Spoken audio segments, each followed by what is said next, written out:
All right. Good morning, guys. Just waking up. Melissa here. I'm getting ready to head out the door. I have an interview today. I'm excited to look into this. This is a job where I had some skills that had started. I had a training course, and then COVID hit. COVID hit.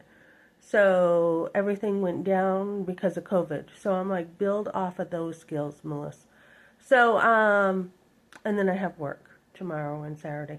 So, anyways, I'm excited to go here. Ladies, have 3 to 10 different plans, not just with work, but with resources. So, I was talking to, I've been talking to people about the business going bankrupt that I worked for. And so many people have been like, are you kidding me? They're like, that business was in business like for ages. And I'm like, yeah, I know. And they had some new owners, right? And so restaurants can be tough, guys, because, you're not selling usually high price items that are too high. So businesses have been going out of business. Churches have been closing, if you haven't noticed in the news. And then, I was talking to someone else, and she's like, we just had 2 other businesses close over here at the Plasma. And I'm like, really? And she's like, yeah, and then I had mentioned I would be starting helping small businesses last year. I mentioned that. So that came through.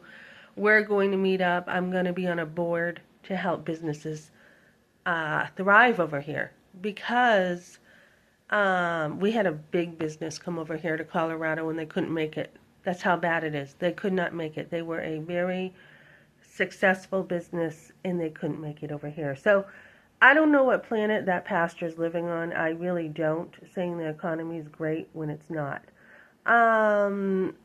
Also, guys, when a church doesn't have a problem asking for help, don't be afraid to say no.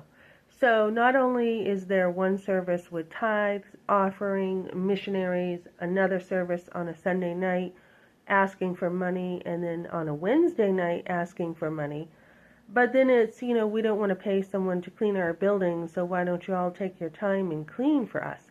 And I told the pastor I would not be cleaning for him again for free. I now have a business, and I will not be doing that. So the hypocrisy is astounding to me. People can, churches can ask for help, but they don't want to help others. Look at history, guys. Look at history. Who were the ones who took care of the sick? Who were the ones who took care of people? Who had orphanages? It was always the churches. So now we have churches nowadays that have huge buildings and they want the money to go to their buildings instead of people. There was one church, huge church around here, that I had confronted too. I had sent an email to the pastor, and this really Karen of a woman gets on the email, and she starts giving her 2 cents. My email was, I thought, between me and the pastor. But anyways, I caught her in a lie. So I put that lie in the email. I go, don't tell me you don't have money. You have $10 million. Fact. $10 million. And you don't want to help people? $10 million. Okay? So I am a huge proponent for women to have their children, for families to be able to thrive, cut big government, stand for life. There has to be policies that are for the people.